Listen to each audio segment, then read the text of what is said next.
From earth, from water, our people grew to love each other in this manner. For in all our languages, there is no he or she. We are the children of the earth and of the sea. Hello, friends. Welcome back to the Gould Standard, the regular podcast of the Glenn Gould Foundation, bringing you conversations with some of the world's most extraordinary artists. Please, when you listen, remember to click like, share, and subscribe. And if you want to learn more, please visit our website, glengould.ca.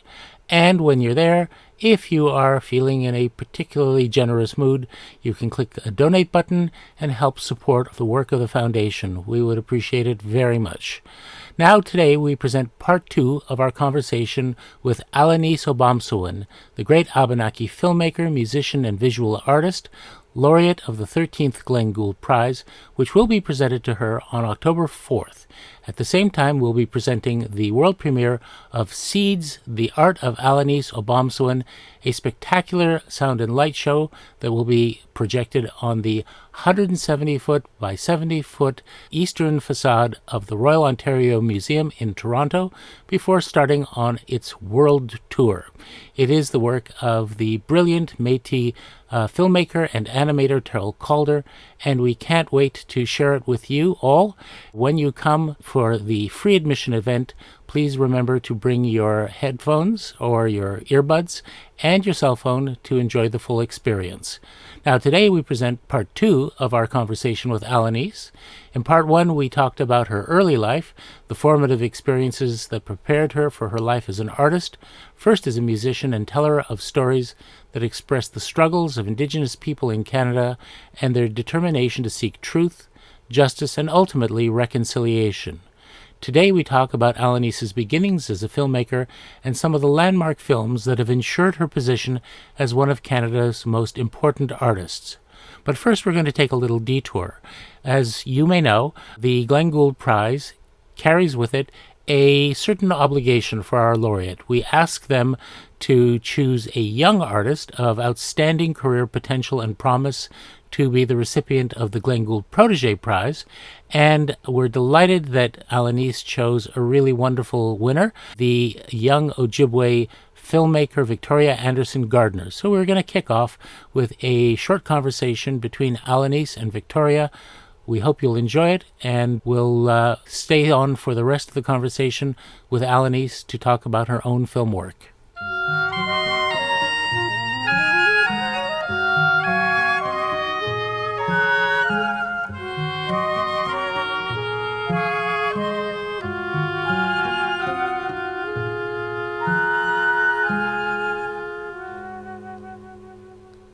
So, Alanis, I've mentioned to our friends listening in that you are the 13th Glenn Gould Prize laureate. And of course, we don't make you the prize winner without actually giving you a job to do too. And your job as the laureate is to choose a winner of the Glenn Gould Protégé Prize, an exceptional young artist with tremendous promise for a wonderful future career of creativity. And you made a choice, and a wonderful choice, and it's a bit of a surprise for you, but we have your protege here today, Victoria Anderson Gardner. And folks, Victoria is an Ojibwe filmmaker from Eagle Lake First Nation.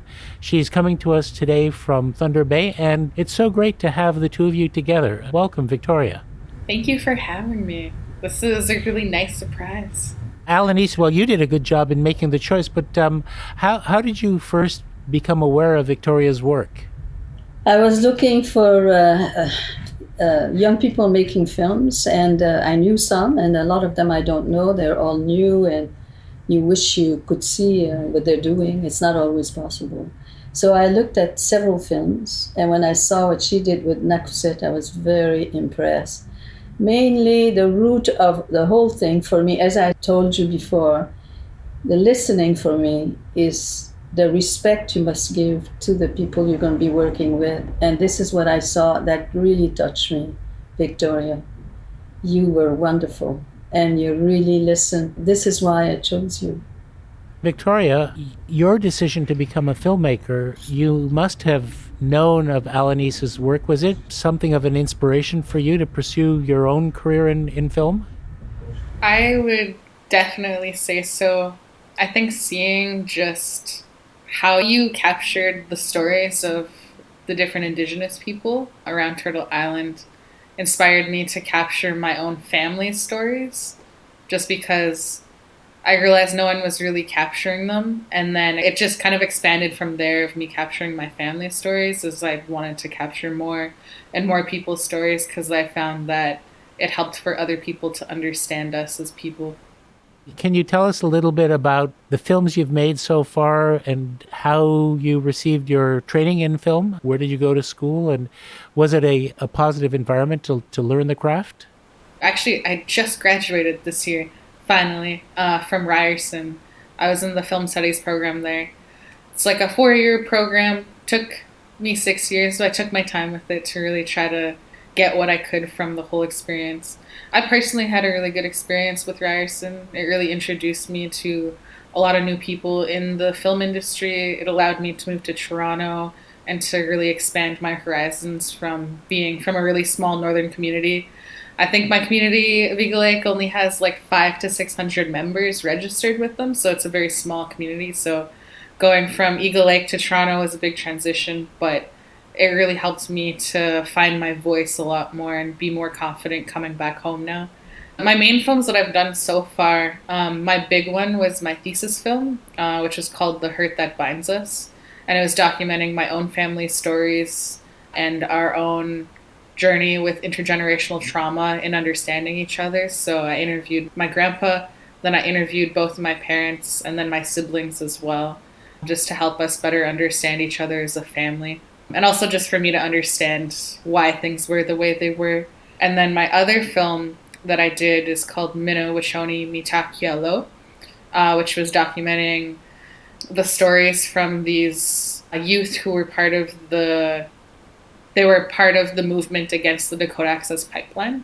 And I brought them together in Toronto in order to hear how them coming together impacted them as people, like how all these different nations coming together impacted them as people, and then also why it was really important to protect the land.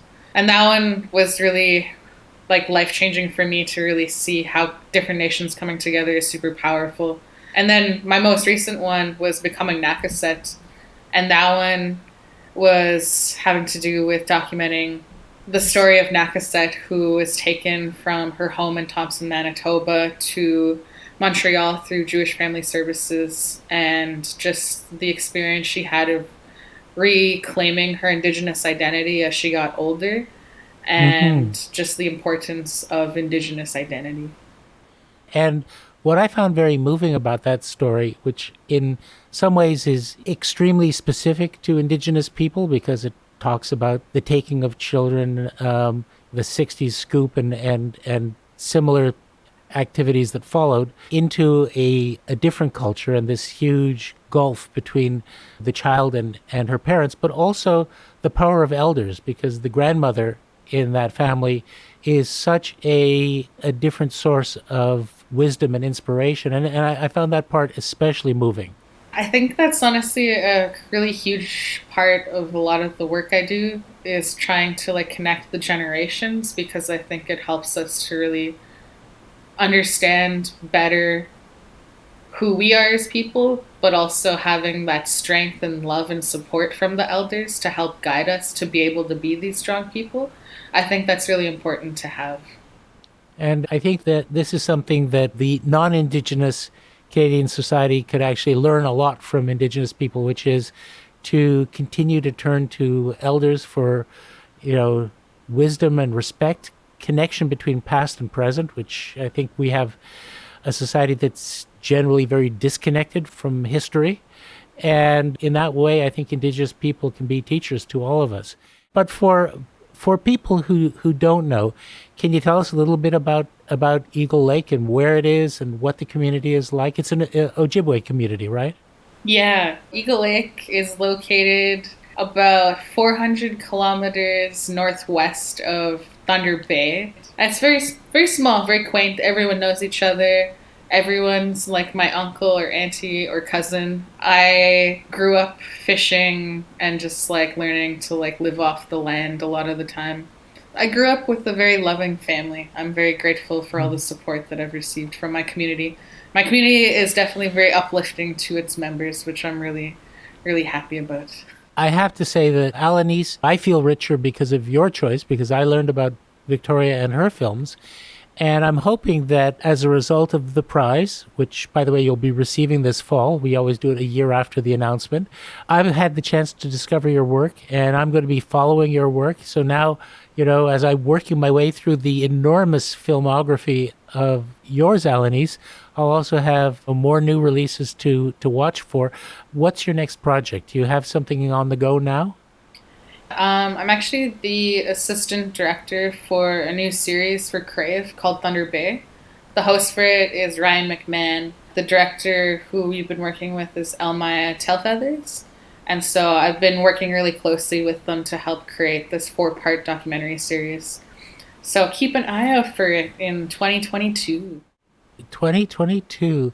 And finally, Alanis, because you are not only a mentor and a huge example, but also you spent so much of your life as a teacher. Do you have any words of advice for Victoria as she continues and builds her career and makes more films? I think she has the answer because I saw it in Nakuset. And because a lot of people make films from what they feel it should be, without listening. So often you have people who make films, after the film is gone out, it's finished, it's gone, they realize many other things. And it's unfortunate and it's too bad, because if you really listen to several people in a community, for instance, or about the subject you're going to be working on, often you're doing it for good reasons. And if you are wanting the people to think or to talk a certain way, and that's what you're searching for, it's not something that I feel happy about. Whereas you can really tell, this is why I was so impressed with Victoria. I could see that she had respect and that she was willing to hear. Because at the end of it, to hear is to see, really. If you don't hear, you're seeing something else. You have an idea, and this is the way the film should be. And that's what you're looking for. So you have no time to hear, really. And this is the difference, especially in documentary filmmaking. And she has it. I'm not worried about hers. It's wonderful that you are making films, and who knows what else. You're a gift to us. Miigwech. Yes. And Victoria, thank you so much for joining us. We're looking forward to presenting you the prize, which is some money and a beautiful statue. And we'll keep you posted on the date and let you know where to be. It's been so great to meet you, and I just want to say Jimmy Gwitch. Miigwech for having me. Thank you.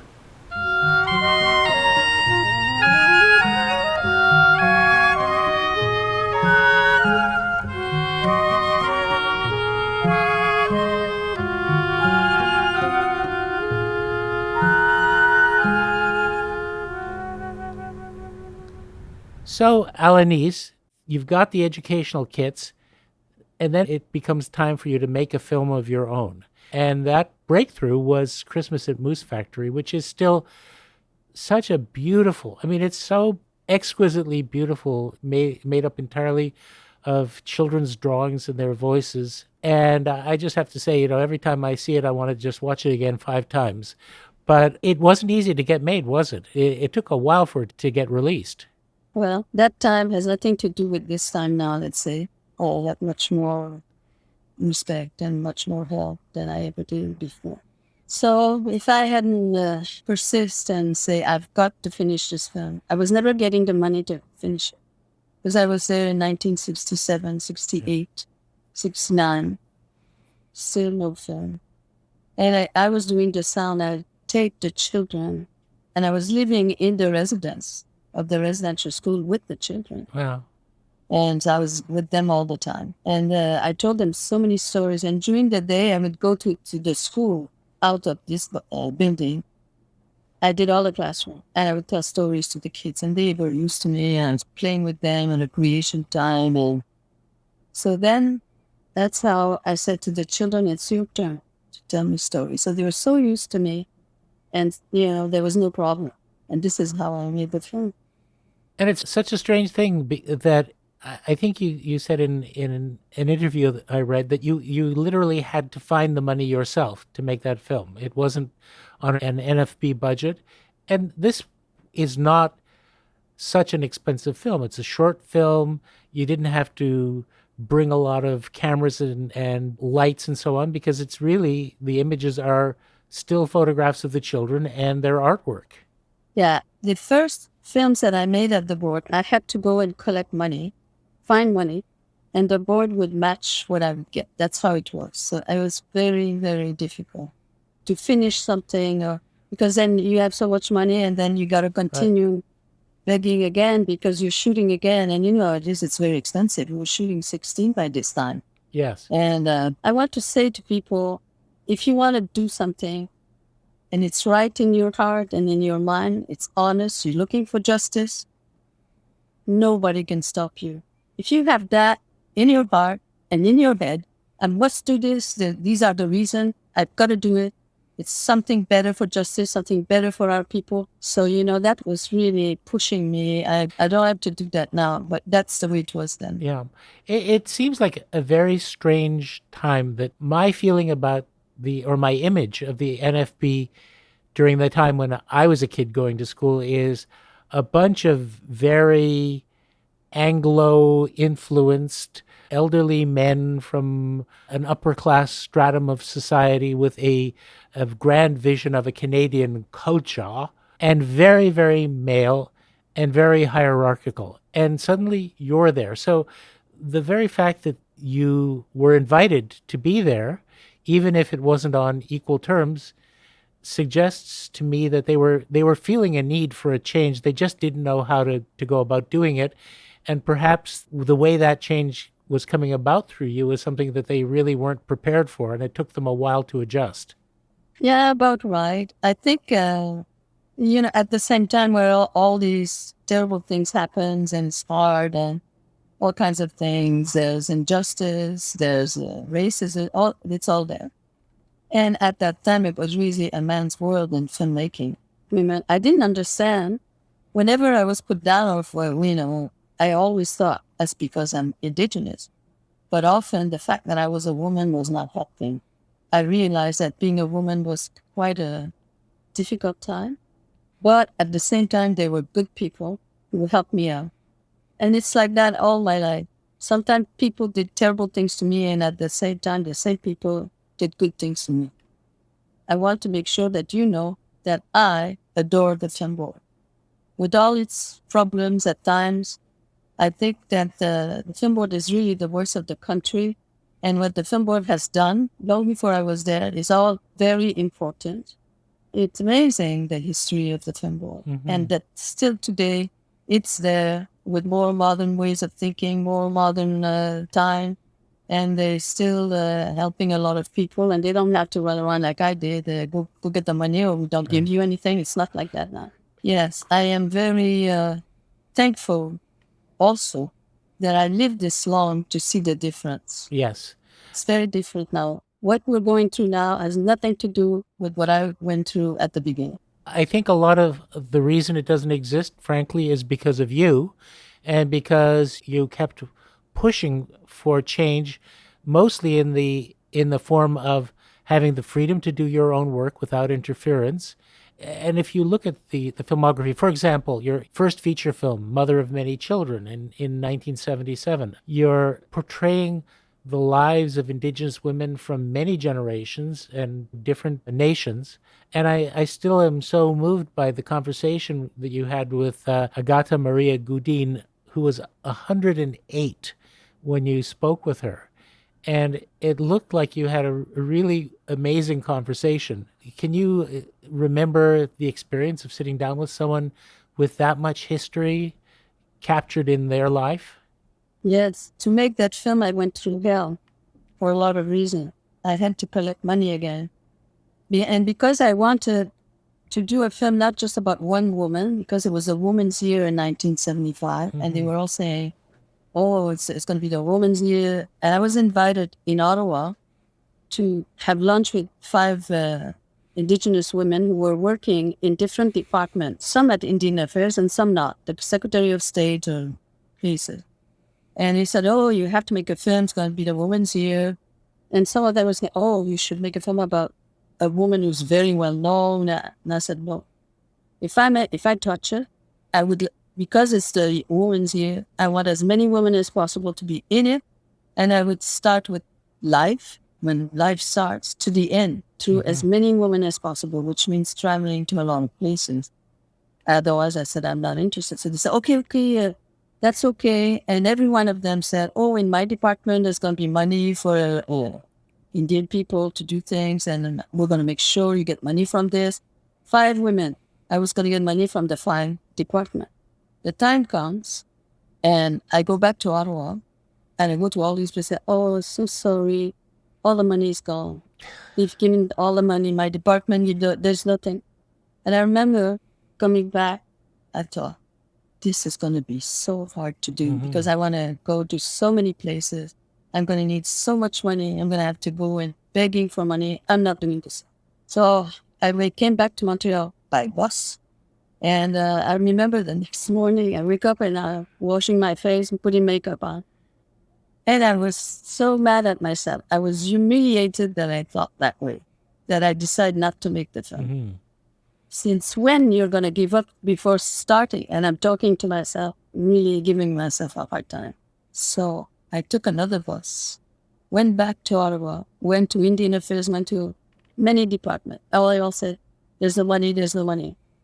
I come, I think, to the Secretary of State, and I knew the man who was in charge of one of the section there. He said, Alanis, all the money is gone. There's only $35,000 there. I said, are you kidding? Give me that $35,000. The film board's going to match it, and I can start the film. And I made a big speech. He said, okay. So he transferred the money to the film board, and the film board matched that. And I started. But after each time that I had to do another shoot to go someplace else, I was again stuck with trying to find money. It was awful. And Anita Vermigudi, I went to see her. And the funniest thing happened. It was summertime. It was a hot day. And this friend of mine said, oh, you have to come and meet my old aunt. I said, okay. So we go over there and we knock on the door. There was a screen door. And about 4 or 5 kids come to answer. And they see us and go, oh, and they run away. And I said, oh my God. Then a woman comes in and she said, oh, Alanis. And she makes me enter. She says, the kids are watching you on Sesame Street. And when they were watching me on Sesame Street, when the kids saw me, I was dressed almost the same. They thought I was a ghost. How could I be on TV? And how could I be there on their porch? Oh, it was so funny. And so finally, she went and got them, my first meeting with them. So then she went and got the mother, Anita Marie Goudin, that's her name. And she was very old. And so they said, when you play your drum on TV, she says, we take her to the TV. She's very, very close. She loves your drum. She knew what my drum looked like. And so we had a nice conversation. And I asked her if I could put her in the film that with her, whatever she wants to talk about. And she said yes. And so we made a date like 2-3 days later. And when we came back with the crew, her daughter had made her a new dress. She had new mucklucks, new. She was sitting on the earth, playing cards. It was very funny and very, very wonderful. And you see how she talks. Yep. That's why I took the title, Mother of Many Children. And I remember from the film that you said in the narration that she was on the list of people from the signing of Treaty 6 in 1876. They took her off the list because she married a Métis guy who wasn't registered. That's the way it was then. Yeah. And it's disgusting.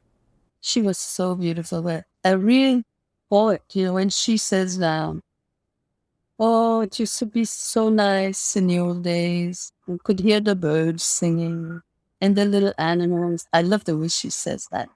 And then at one point she says, and the creator really had a lot of affection for women. That's why he made mother of many children. And so It is beautiful, and Well, it's of course the title of the film. Now, you talked a little bit about creative control, and the one place where that, I think, fairly early in your career became a real issue was an incident at Restigouche, which is your film about the raids, the provincial police raids on the Mi'kmaq people who were protesting to preserve their salmon fishing rights. And you got into a little bit of a problem when you wanted to introduce the minister who had ordered those raids. Can you tell us how that ended up going down? first of all, at the time at the film board, there was a system. If you wanted to make a film, or if you need more to continue making a film, you had to go to a committee. And the committee was filmmakers and one person who was like, I don't know what her title was. Maybe, I would say she was the director or the president of this committee. So when I went there to ask for more money to go back to Restigouche, she said to me, she had a very weird voice. She says, Alanis, you're not allowed to talk to the whites. You hear me? Don't talk to the whites. You talk to the Indians and that's it. I didn't strangle her at that time. I told myself, don't say anything because I had to have the money to go back there. Right. So I went back to Restigouche. And then I invited the minister to Montreal and I interviewed him in my house. And that's what you see in the film. Right. Then we need more money to continue the film. I have to go back to the same place. So she says, I want to see what you did. And when she saw that, I thought she was going to pass out from a heart attack. So then she said, I told you not to speak to the whites, And then I really gave it to her. I'm telling you, I really said what I thought. And of course, I didn't get any money to continue anything. Wow. So I was in trouble. This was done in 1981, and the film never came out until 1984. And it was because of that. I couldn't get money to continue because I had such bad name there, I won't tell you the rest, how I got the film to be finished, but I did it. Well, your resourcefulness and determination obviously had a lot to do with it. But, speaking of giving someone hell, you gave that minister hell because he'd said some awful things in the community in Restigouche about why he felt entitled not to respect the traditional rights for fishing, and you just let him have it. And it's one of those moments where I think any intelligent person who sees that is just going to get up and cheer because you really spoke truth to power. I was there when he came to Restigouche one time, and the chief could not speak French. And Lucien Lessard, the minister, I don't know if he could speak English, but he certainly didn't speak English. So the chief had a person to translate from Mi'kmaq to French. And while all this is going on, it's an interpreter that says the words in French for Lucien Lessard that the chief is saying. It was very obvious. And then he says to the chief, you cannot ask for sovereignty. Who are you? To ask for sovereignty, you have to have your language, you have to have your land. Anyway, he goes on and on. He's talking to somebody who's an indigenous man, a chief in charge in a community like that. I thought he was so awful. That's why I did it. I said, who the hell do you think you are? Right. Saying that to an indigenous person, you have to have your land. What land is this? You have to have your language. You have to have an interpreter to speak French. All the things, it was so more than insulting. Like you're a moron and I'll tell you who you are. And the chief answer, he says, you people ask for sovereignty. He says, it's your own land and you cannot understand our sovereignty. Honor our own land. It was all. I had no patience with it. Well, that came through very clearly in that conversation. But it also, in a way, becomes a symbol, a marker for the challenge that Indigenous people have had dealing with a settler culture that is so arrogant and so dismissive and frankly ignorant of the thousands of years of history and the beautiful languages and stories and ways and wisdom of your people. And when I say your people, of course, there are 50 different, First Nations that make up the Indigenous Peoples of Canada. So it's not like a monolith. It's this unbelievable variety. And to behave that way is so shameful. Yeah, and at the end, I was thinking, I didn't want to be mean, and I said to myself, he's fighting for something also. It's like two different fights here. Mm-hmm. So it was hard for him to see or to understand, obviously, our rules. And this is why at the end I said, do you want to say something? I was so angry at him for the way he treated the people and the chief at that time. Well, you were a very powerful voice in that, and a very powerful witness in Kanasatake, 270 Years of Resistance, which won the Best Canadian Film Award at TIFF, the Toronto International Film Festival, that year. And you were the first woman director to win that award. But it was an extraordinary film and an extraordinary effort to make it because, well, for people particularly outside of Canada who do not know about this was a siege that took place when the Mohawk community in Kanasatake basically began to resist the theft of their land to create a golf course, of all things, as if it was so essential to have a golf course. And it ended up becoming an armed standoff that lasted for more than 2 months. And you went behind the lines. It was not easy to go there. How did you manage to get in? How did you manage to stay in? And what was that experience? It must have been a very, at one time, inspiring to see the spirit of the people, but also a very traumatic experience to be there with them. It was not easy. I felt that it had to be documents by some of us. By the time I came out of there, I had an infection in my eyes, both eyes. I had a sore throat. I had poison ivy, poison oak. Just think of what I must have looked like. Oh, my God. It was really high. I was not well at all. But I'm glad that I stayed that length of time. It was difficult. Sleeping outside on the earth there, on garbage bag. The insults, and there was a lot of confrontation between the soldiers and the warriors and the police. It was, I hate guns, and everybody had guns everywhere. So just that alone was very difficult. But I felt if all those people can endure this, and they're doing this for their own people and for the right reason, I can Right. too. I'll stay there. When it escalated from being the Sûreté de Québec to the Canadian Armed Forces, it really wasn't certain that it wouldn't turn into a totally uncontrolled armed conflict.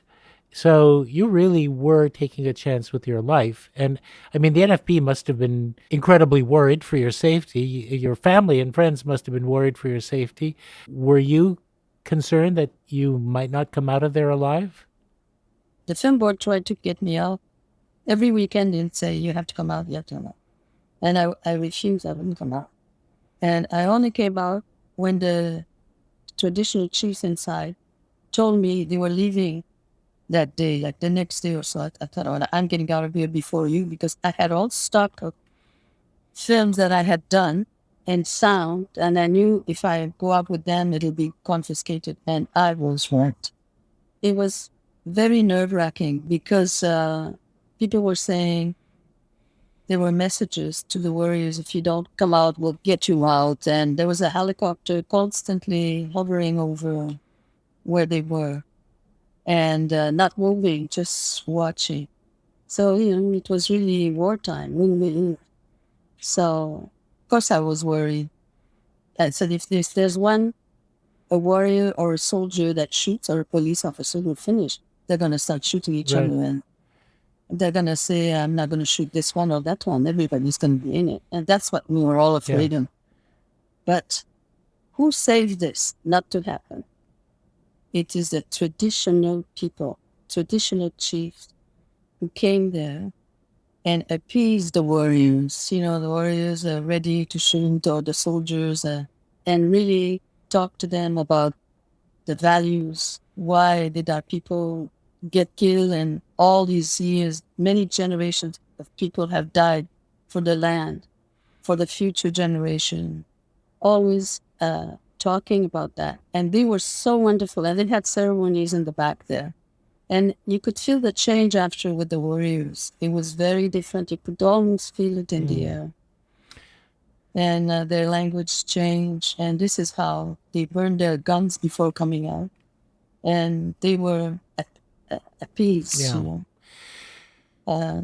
But I think if they hadn't had that kind of way of talking about the spirit, about who you are and who our ancestors were, they were so wonderful.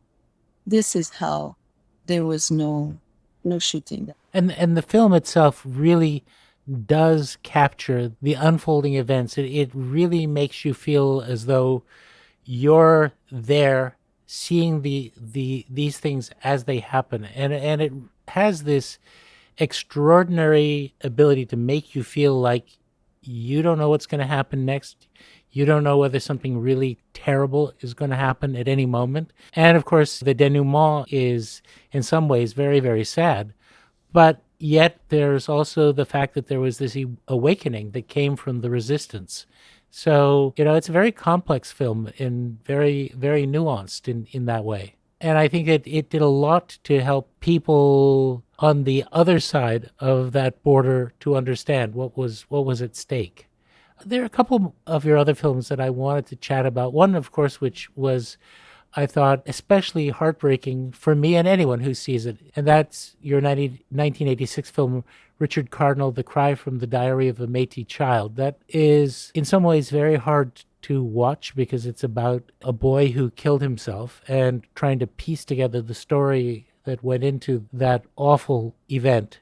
How did the inspiration to make that film come to you? And were you worried that it would be just too raw and too painful to present? I was there, at the time, working on another film, Filmmaker's Lodge, which is in St. Albert, just outside of Edmonton. And this film has to do with people on the street in trouble, and this center that really helps them to cure that, which is called Filmmaker's Lodge. And I saw on TV Mrs. Crothers being interviewed, and she's talking about the fact they had this young boy that they took in as a foster child. And she said, oh, we're farmers, we now don't, we have this farm, and both my husband and I are working, our children are married, why don't we help out? And so they decided to take Richard. Not much later, he hung himself on the wall. And she's talking about that on TV, and saying how awful it was for them. They just was trying to help, and you have to ask yourself, is it my fault or whatever? So I was in Edmonton, and I decided I wanted to go and talk to her and her husband, not to make a film at the time. That's not what I was thinking. I just wanted to talk to them so that they wouldn't regret the fact that they took him in.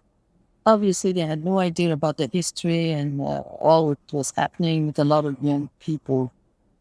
Just for that, to make them feel better, and also for our own people, like people don't know how did this happen, and you wonder and what history is behind. So I went to see them, and I stayed there overnight, and I talked with them. Then when they were telling me, her husband said that when they called the police, he sees Richard hanging on a tree. So you can imagine, it's on their land too. So they phoned the police, and he said they waited, I forget how long, like 3-4 hours for the police to come. So he couldn't believe that. Just the very beginning, that's what it is. So he decided to take a picture of Richard hanging there. And finally the police come, and no investigation, no nothing. They never came back. They couldn't believe it. They said, you think they shouldn't investigate us? I said, our fault. Did we do something wrong? All that. Zero, nothing. So he was so upset. He said it was like just another Indian did. What's that? No problem. So he sent a picture to a magazine in Edmonton. It appeared in a newspaper. And now the rage started. It was nobody's fault, not the government's fault, not Indian Affairs' fault. Then they were asking for an inquiry, and the government didn't want an inquiry. And the journalists were incredible. Every day there was an article in the paper questioning the government why they're not having an inquiry. So it became so embarrassed that they had to finally decide to have the inquiry. And I decided to go and watch the inquiry, just myself. And I was so upset. I'm telling you, I said, I have to cover this. So we started filming part of it. I came back to Montreal. I didn't tell the film board I had 2 films going on instead of 1. Took me quite a while, and especially this case. So then, to put the picture in the film, I didn't sleep many nights before I decided to do it. And I said, that's the shot they need to have. They have to see exactly what they're doing. This boy did 28 foster homes and group homes from the age of 4 to 17. You don't want to talk about that? And he commits suicide, and still you try to hide. Try to hide it, and try to hide what the reasons are. And I could see that very clearly. And that's when finally I decided to put the picture there. Look at it. This is what you're creating. And we've had more suicides than anybody else in the country, not because of Richard Cardinal, long before that and after. Now it's going down. It was very, very hard. And when I really started researching and reading what he had written, one of the last home we went to, it was a couple who was in charge of this home, and they're the ones that would encourage these young people on the street to write about themselves, to write what they've gone through. And that's how Richard started to write a journal. And the way he wrote his poetry, it's just beautiful that he was able to really express himself that well. And this is why in the film I use his voice a lot, like his writing, for him to have a voice and see why it turned out like that. It's powerful, and I hope that everyone who hears about it will be moved to watch it, because, of course, we're now dealing with what I think Indigenous people across the country have known about for a long time, and the settler society is finally having to come to terms with, which is the death of children in residential schools. And I think that there's such a connection between what this one very sad, abused by the system young man experienced, and we think now thousands of children over more than 100 years experienced these institutions. I don't want to call them schools, these prison camps with a pretext of education. This is, I think, in some ways, as those of us who are experiencing this traumatic news now are trying to make sense of it and come to terms with it. Your film, I think, is a great starting point for that journey of understanding. After the film came out, I was getting calls, letters, and everything every day. But that little film is just 1.5 hour long, has really forced a lot of changes.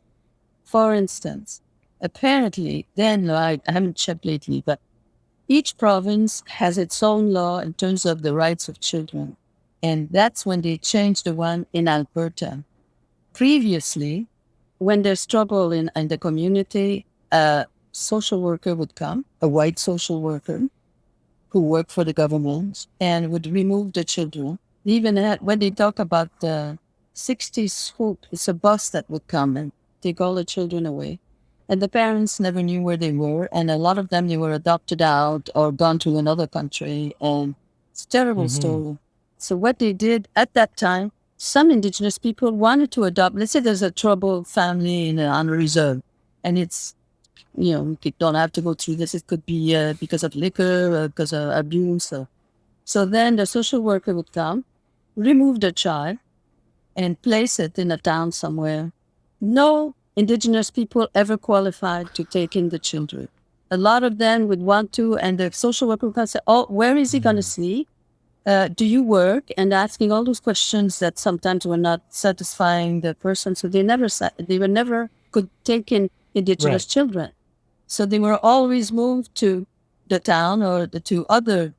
Well, in that act of children, so if you look at the film, because I made sure that it was written on the screen, from then on, if a child is in need and in the community, they had to see the social worker's job was to find a place under reserve, maybe somebody related to that child, maybe another family. And if there was nobody, then if they went to the city, they had to find homes where there were Indigenous people. This was very new. It's after Richard Right. Cardinal. They identified, I forget, I think it was 65 homes in the city. And there was an organization, an Indigenous organization at that time, that saw that this would come to be. So now it was the opposite. Instead of making sure no Indian homes could take in children, they had to be Indigenous and or related to the child. So that already was a big Yeah. difference.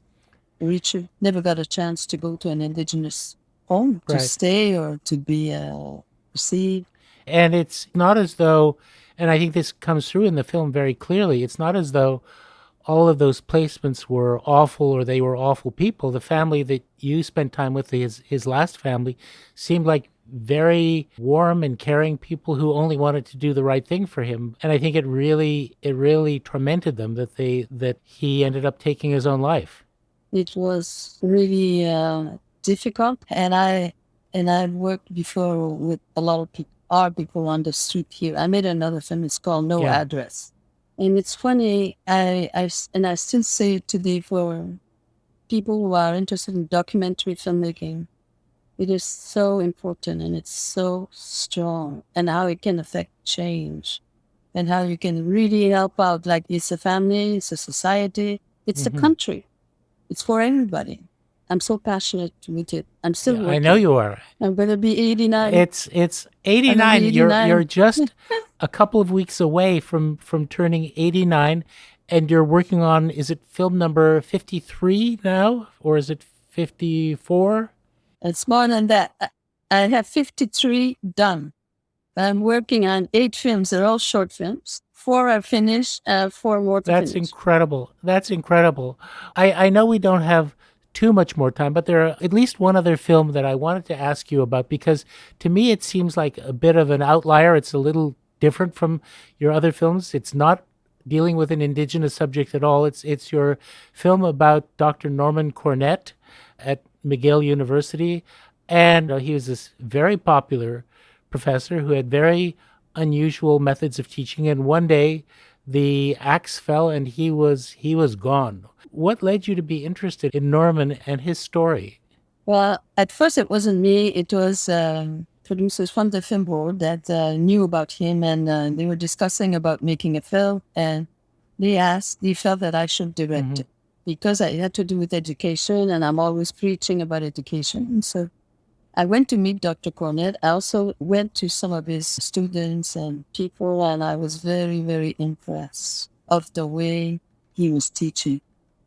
Which the root of it is always going for community. Community, it's a group of people that are learning together, and I thought, Jesus, I was very impressed with his mind and how he was teaching, and how he was, it was more than teaching, helping these young people in believing in themselves, and it was very... And sadly, it ended up that something about what he was doing, and we still apparently don't know, upset somebody. And despite his incredible popularity as a teacher, they, after 15 years, basically said, "You're gone now." And he was never really able to get an answer as to why. That kind of unresponsive authority must be something that also, you felt, the context of when you're looking at how people have been affected by the Indian Act and various government systems and the whole issues of status, and your film Trick or Treaty about the numbered treaties and the challenges to those treaties, that's very complicated subject matter, but you handled it, I thought, with an enormous amount of clarity to bring that history to life. I thought trick or treaty was very important for many reasons. First of all, even in a regular conversation in this country, if you're indigenous and you say treaty, whatever, don't talk about that. That's finished. It has no power. It's an old Right. thing. And nobody understands what is a treaty and how it's made and why and how many treaties there were. And, and this is why I tried to make that film. And I'm so happy that I did, because it's a different story now. And I know that most of these learning places like universities, college, school, have these films. This is who I always think of first, is education. To give them the tools, who we are, what we are. And our people are so beautiful, and they don't Right. know it.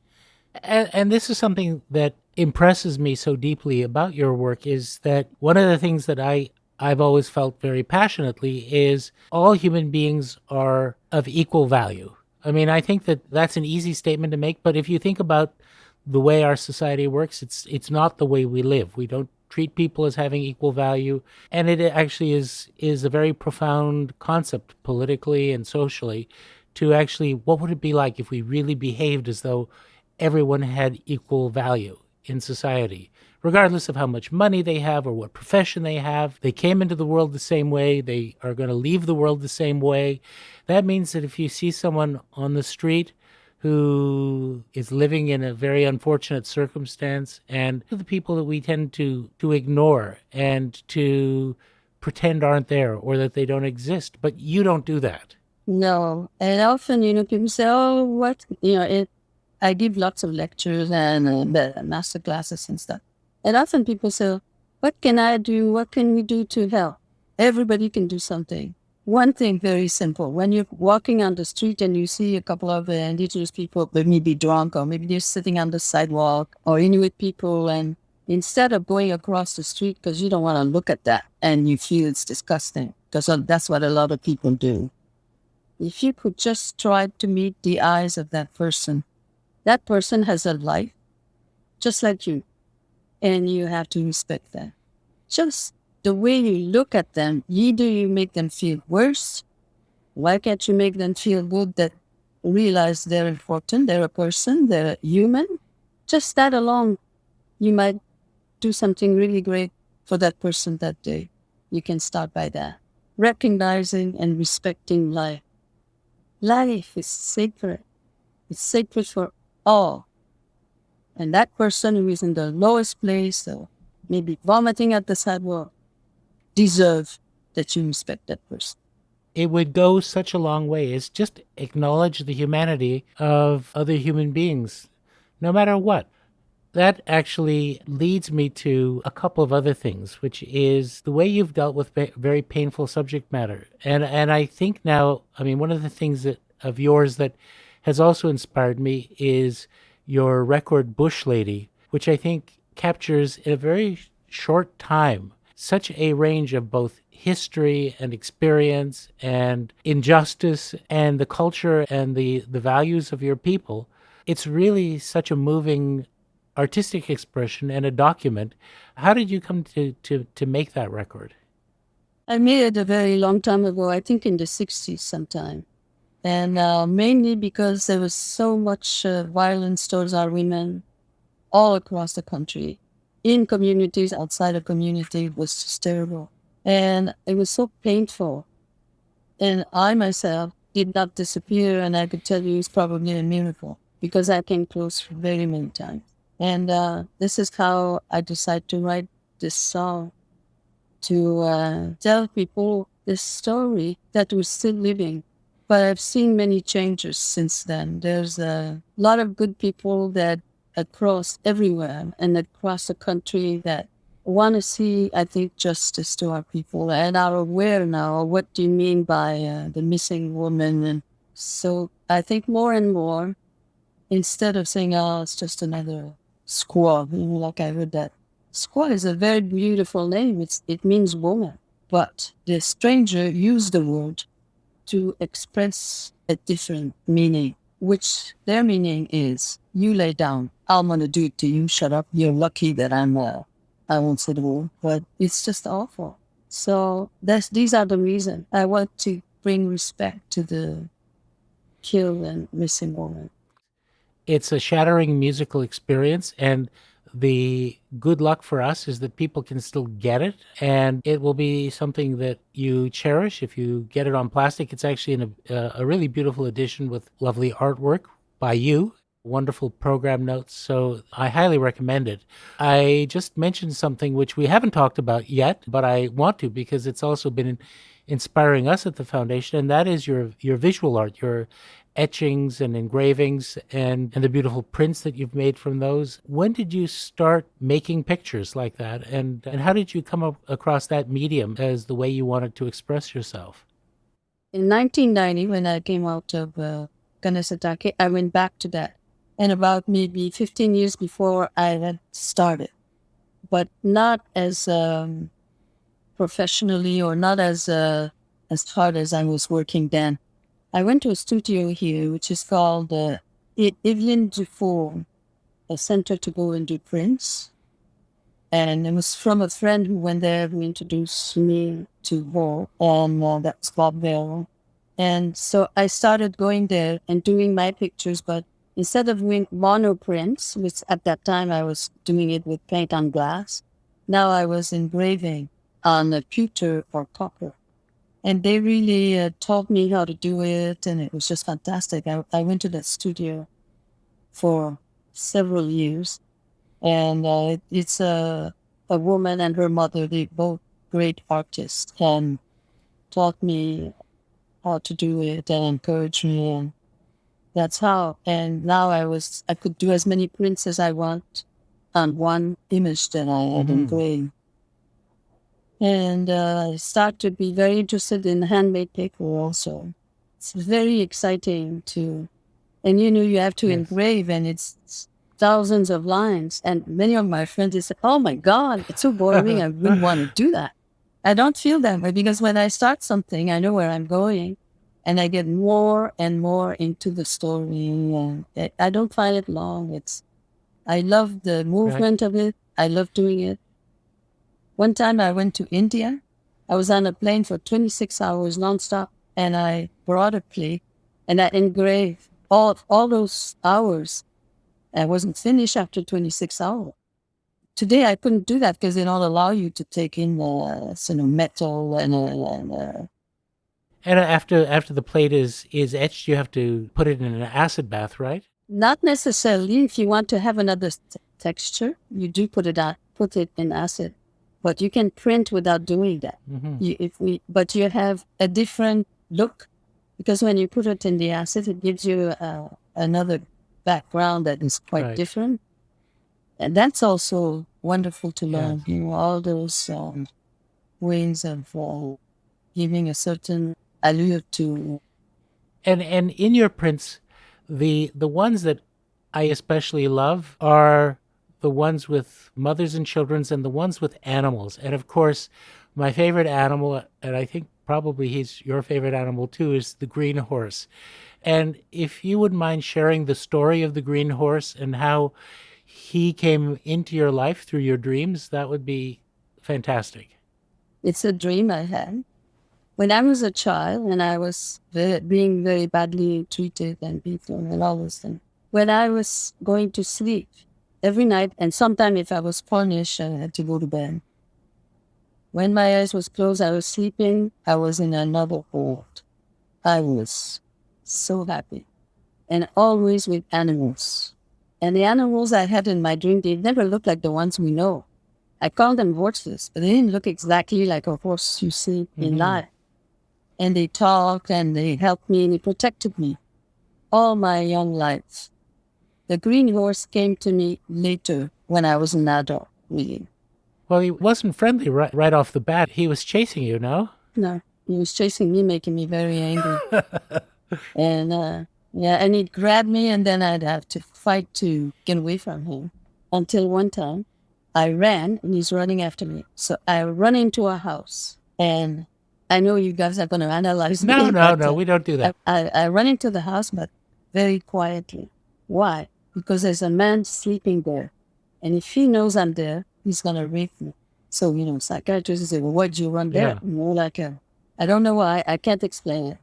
So now I close the door very quietly and I'm in the window. There is a big window on the door. And the horse is on the little porch. And he says to me, if I want to, I break the horse and I break the window and I grab you. And me, I can't talk loud Yeah. because I don't want to wake up that man. So I'm saying, talking just with sign, don't do this, you know. And finally, I said, if you stop running after me, I'm going to come and visit you every day. He said, how will I know it's you? Oh, I said, just the way I'm going to pat your back, you're going to know it's me. So then he goes in the back like this and he comes out with a big bouquet of flowers. Little flowers, so beautiful, like really big. So now I'm not afraid anymore. So I opened the door quietly and I'm walking with him. I have the flowers and we're friends. And that's how we became friends.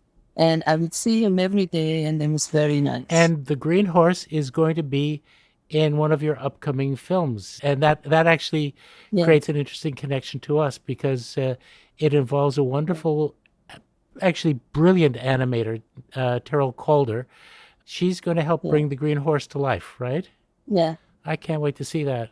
The idea that some spirit guardian, well, can go from being threatening to being, you know, your friend, and that he stayed with you till today, and that you're going to be sharing them with children and their parents. Yeah. And I think you told me that you have an idea in mind to reach out, not just to, you know, well, you will reach out to all children, but to some children specifically. What's your vision for that? Is that I want people to understand the power of dreams. And every person in the world has that power and has dreams that often people don't pay attention. They say, oh dear, I dreamed this, and that's all. But lately, some of the last films I've made, I've been working with children, people with special needs, and I want to have a special sequence with them. And so I have a whole way of going about that I find very exciting because they dream too. Well, we hope that's a presentation that you'll be able to make, because those children, I think, will gain so much from meeting the green horse and making friends with the green horse. Looking back over your work, you know, you have experienced, but also you've been a witness to so much pain and injustice and hurt. And it seems and has seemed as though there's never going to be an end. Communities that still have to live under boil water advisories, the legacy of the residential schools, the concern that every human being with a working brain has about what we're doing to the environment, to animals, to the climate. How do you stay hopeful and keep from being consumed by bitterness, and also to keep that pain from turning into hate? Because I know you well, and you're a very strong person, and you can be angry, but I've never sensed that spirit of hate in you. You know, it's funny you should say that. The other day I was working in my garden, and this woman, a neighbor around here, she said, oh, I saw you on TV, blah, blah. And she says, this is terrible about the children that have been found, you know. We've known this, we've been talking about it since the 60s, but she says, you must really hate us. I said, no. She says, you don't hate us? I said, no. I don't want to hate anybody. I know too much what it feels when somebody hates you. I don't want anybody to feel like I felt for so many years and how our people feel still to this day. That is a terrible place. And I know that the danger when you feel that you are disturbed or they're picking on you, they're bullying you and all that, it's hard to think of anything else. You're trying to survive, you cry, you feel bad, you feel ugly, you know, everything is against you. And that's what I want to change. That's what I want to tell people. That, first of all, it's not true all that. And so we have to dig for the beautiful part and go towards that, because you can't say that everything was bad and everything, people are all bad, and it's not true. And there's a lot of good people and there's a lot of good things happening to us too at the same time. And we have to consider that and recognize it and know that about ourselves, that we are beautiful people. We had good thoughts in our minds and in our hearts. That's what we have to concentrate on. At the same time, somebody may be spit on you. It's just a spit. Think of something else that's happening.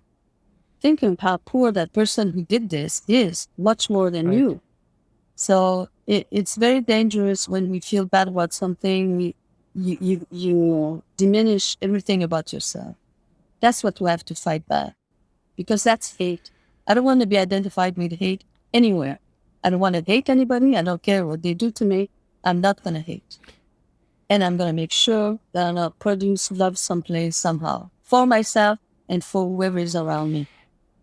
And that's where I'm going. I refuse, because we see what hate has done Right. in the world, to people, to animals, to the weather, to the earth. If you don't have any consideration for life, and I mean life, everything that lives needs consideration and respect. So this is where I'm going, and this is where I've been. I agree so much. I mean, one of the most terrible things about hate is that it is very good at reproducing itself. Hate breeds more hate, and the only vaccination, to use the terminology that we're all living Mhm. with these days, is to say I refuse to hate. Not interested. That is at least the one hope for turning the hatred that others directed us upside down, so that they really, like, I hate them and they don't hate me back. What's wrong? And Yeah, at least there's some hope there. What other yeah. things give you hope? Have you seen and felt progress that makes you feel like, yeah? Oh, yes. I've seen so much change, so much progress. That's why how lucky I am to have lived this all to see what a big difference it is when you think of 20 years ago. And never mind 20 years ago, 50 years ago.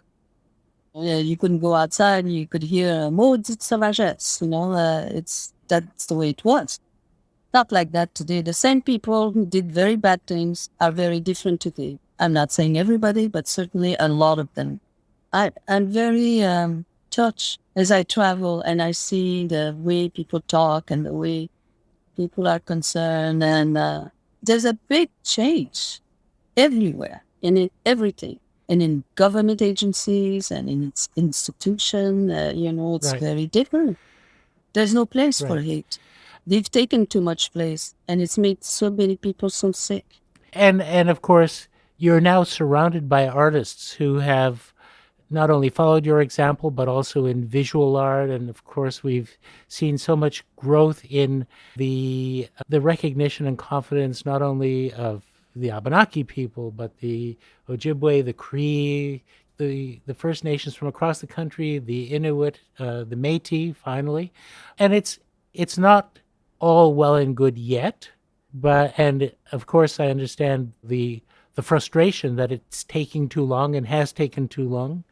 But I do think that your work is an enormous invitation for us to join hands and not put up with, pardon the expression, bullshit explanations about why it's so slow. We just have to keep pushing to make it happen faster and get to the completion of that journey, to not just to use words like reconciliation. Let's just fix things. Let's make the laws better, the way people have to live better. If I've got tax dollars, I'll spend them on that. I want them spent on that. It's happening. Thanks in no small measure to you. And I just want to say in closing how grateful we are. First of all, thank you for accepting our prize.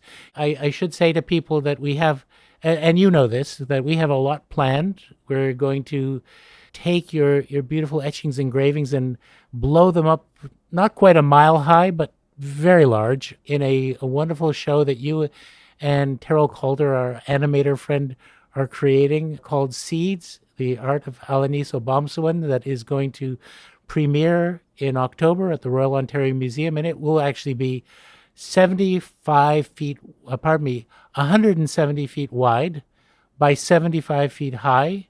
So it's going to be big, and it's going to be free at street level for everyone to see. And to listen to your music over their earbuds. And we're working with our dear friend Viggo Mortensen, who has his own publishing house, a wonderful publishing house, Percival Press, to release the first art book devoted entirely to your prints and engravings, and that you and Victoria Anderson Gardner will join us when COVID lets us do it safely, to do some master classes with young filmmakers and really help continue passing the torch. And maybe a few other things that we haven't even announced yet, because we like surprises.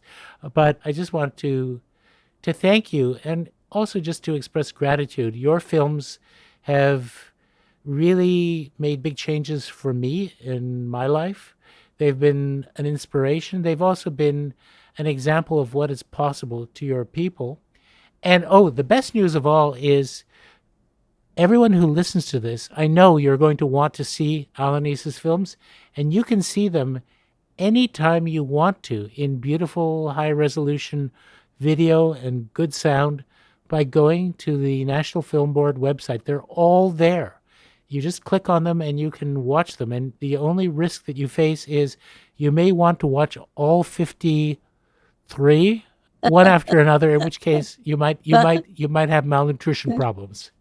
No, but did I have 53 finished, but I'll have 8 new films. Oh my goodness. They'll have to keep updating the NFB website. So it's nfb.ca. Just search on Alanis's name. And she is, of course, a member of that very distinguished Abenaki family, the Obomsawin family. I've seen so many Obomsawins since I started following your work. There are many of you. Yeah, there's 4 lines of Obomsawin. Well, Alanis, really, from the bottom of our hearts, thank you for being with us today. Thank you. Thank you for the way you have given so much of your great spirit to your people and to help heal Canada and to the world. You're a very important documentary filmmaker. Everyone who loves documentary films must know your work. And we're just very grateful to have this chance to speak with you. You've been very generous to give us so much time. Thank you, and I want to say thank you to all Canadians for supporting institutions such as the National Film Board of Canada, CBC, Telefilm Canada, all these institutions that are wonderful to really help people to do what they wish to do in this art world. It's wonderful. And thank you to all Canadians, and thank you to Glenn Gould for spoiling me so much. Well, it's been our privilege, and if Glenn were here today, he left us in 1983, but he loved the North, and he would be so proud today. I think he would have been very eager to have the chance to meet you. So let us just say à la prochaine, and thank you again. Thank you.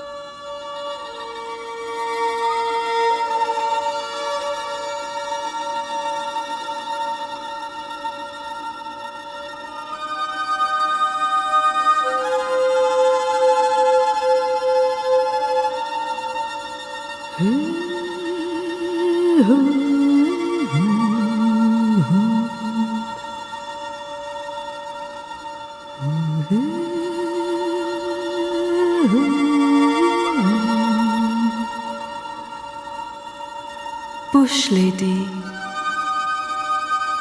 lift up your head from that cold sidewalk.